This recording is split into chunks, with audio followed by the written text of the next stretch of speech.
agama yang punya logika. Bagi yang tidak punya logika, skip aja. Kita perlu berbahagia bahwa Indonesia punya Panglima Kostrad, Letjen Dudung Abdurrahman. Pekan lalu Dudung mengeluarkan pernyataan yang menunjukkan keluasan wawasan keagamaan dan kebangsaannya.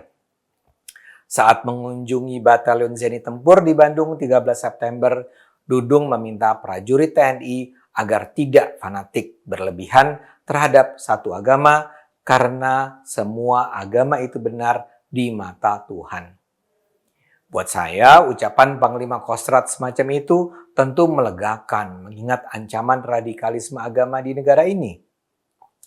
Namun tentu tanpa dapat dihindari penggalan ucapannya bahwa semua agama itu benar di mata Tuhan melahirkan beragam reaksi termasuk digoreng kaum kadrun anti-NKRI. Ini telah menimbulkan respons yang beragam. Di berbagai WhatsApp grup beredar hashtag waspadai Neo PKI bangkit dan semacamnya yang dikaitkan dengan pernyataan Dudung.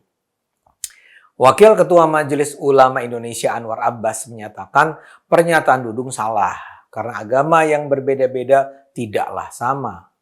Kata Anwar, masing-masing agama itu punya Tuhan, kitab suci, orang suci, dan tempat-tempat suci serta cara-cara beribadah sendiri-sendiri yang memang sangat-sangat berbeda antara yang satu dengan yang lainnya. Kemudian beredar pula cuplikan video berisi pernyataan Gus Dur pada 2004 lalu bahwa agama tidak sama. Dalam video itu, Gus Dur menyatakan bahwa setiap agama itu punya kitab suci yang berbeda-beda, sehingga pendapat yang menyatakan bahwa semua agama sama adalah pendapat yang ngawur. Yang paling keras serangannya terhadap Dudung adalah Refli Harun.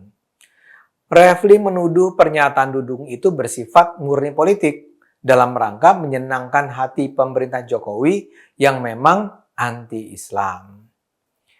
Refli menuduh Dudung mengeluarkan pernyataan itu karena Dudung tahu pernyataan semacam itulah yang ingin didengarkan pemerintah. Menurutnya, Dudung adalah sosok jenderal yang lihai dalam mengambil sikap sesuai dengan yang dibutuhkan pihak istana. Dudung menurut Refli tahu benar bahwa Jokowi selama ini berseberangan dengan kelompok-kelompok Islam seperti 212, FPI, GNPF Ulama, atau kelompok lainnya. Dudung selama ini pun sudah menunjukkan indikasi dukungannya terhadap sikap keras pemerintah terhadap kelompok Islam. Misalnya dengan melakukan penurunan baliho Rizik Syihab atau hadir dalam rilis kasus pembunuhan 6 laskar FPI. Menurut Refli, selama ini Dudung tidak punya prestasi apa-apa, sehingga untuk menunjukkan bahwa dia adalah jenderal yang loyal dan merah putih, tidak fanatik, pro Pancasila, maka dia harus mendekati pemerintah dengan mengeluarkan pernyataan-pernyataan yang menunjukkan kesetiaannya. Dudung sendiri sih kalem-kalem saja mengomentari respons tersebut. Dan klarifikasinya kemudian semakin menunjukkan dia itu memang bijaksana dan berwibawa. Dalam penjelasannya, kata dia, ucapan soal semua agama benar di mata Tuhan itu ia keluarkan sebagai Panglima Kostrad, bukan sebagai ulama. Dia mengucapkan itu semata-mata untuk menjaga toleransi umat beragama, sekaligus menciptakan kerukunan antar umat beragama demi soliditas anggota Kostrad. Masing-masing pemeluk agama pasti meyakini agamanya benar dan diterima Tuhan, katanya. Oleh karena itulah bisa disimpulkan dari sudut pandang masing-masing agama bahwa di hadapan Tuhan semua agama benar. Ia menyatakan dia memiliki banyak anggota dari banyak pemeluk agama berbeda. Saya ingin anak buah saya jangan sampai terpengaruh dengan pihak luar di dalam beribadah, ujarnya. Jangan sampai ada fanatisme berlebihan dan kemudian menganggap agama tertentu saja yang benar, sementara agama yang lain salah. Sikap Dudung ini sangat perlu didukung karena sikap pimpinan semacam inilah yang diperlukan Indonesia. Para pengkritik Dudung nampaknya salah menangkap apa yang dikatakan Dudung. Yang dikatakannya bukanlah semua agama sama, melainkan di mata Tuhan semua agama benar. Karena itu penggunaan video Gus Dur yang seolah menunjukkan kesalahan cara pandang Dudung itu tidak relevan. Saya yakin sekali bila Gus Dur masih hidup dan mendengarkan penjelasan Dudung, ia akan setuju.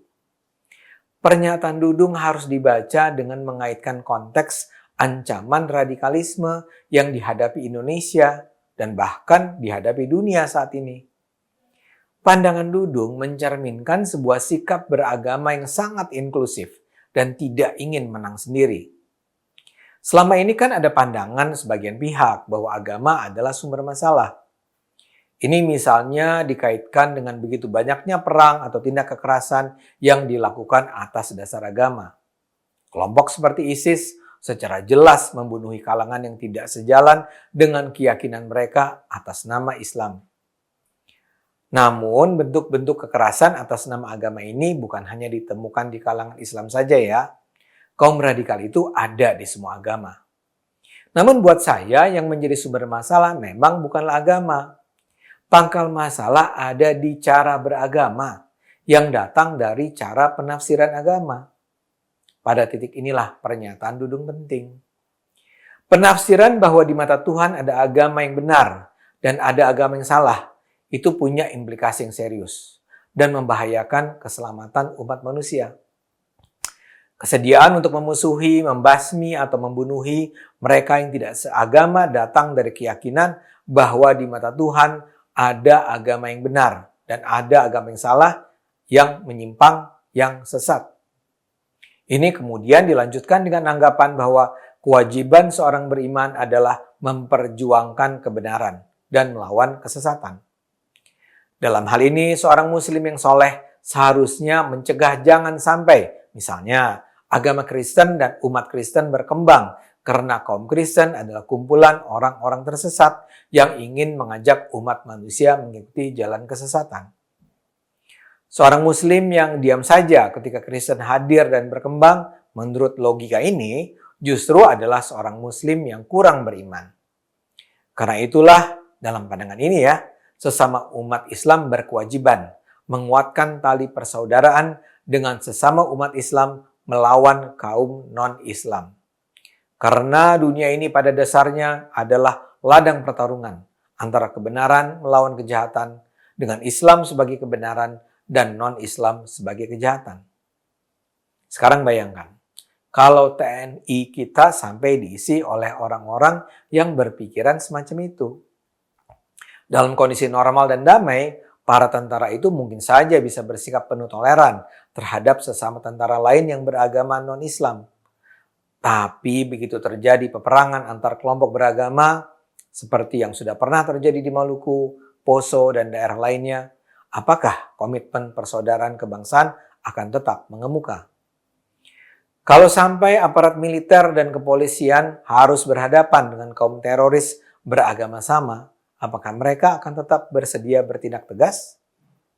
Atau bahkan kita bisa mengaitkannya dengan proses karier di dalam TNI. Apakah karier seorang anggota TNI akan dipengaruhi oleh agama yang dipeluknya? Apakah para atasan yang mengambil keputusan akan mempertimbangkan agama anggota? Ini bukan pertanyaan mengada-ada. Ini pertanyaan real yang semakin relevan dengan kondisi saat ini. Apalagi kita juga sudah sering mendengar bahwa saat ini kalangan penyebar gagasan Islamisme, persaudaraan Muslim, atau bahkan pro-khilafah secara aktif bergerak bukan saja di masyarakat umum, namun juga di lembaga-lembaga strategis termasuk TNI dan Polri. Dalam kaitan itulah pernyataan Dudung merupakan cerminan sikap yang bukan saja seharusnya didukung bersama, namun juga kita harapkan bisa menyebar di seluruh jajaran TNI Polri. Orang seperti Refli Harun dan para kadrun lainnya bisa saja mencaci Dudung sebagai anti-Islam atau bahkan neo-PKI dan sebagainya. Namun, orang seperti mereka pada dasarnya memang akan memanfaatkan setiap peluang sekecil apapun untuk melakukan delegitimasi pemerintah saat ini, termasuk menghabisi Panglima Kostrat. Orang-orang semacam itu tidak layak didengar karena apa yang mereka ucapkan hanyalah merefleksikan keputusasaan mereka. Mari kita dukung Letjen Dudung Abdurrahman. Mari kita gunakan akal sehat. karena hanya dengan akal sehat kita akan selamat.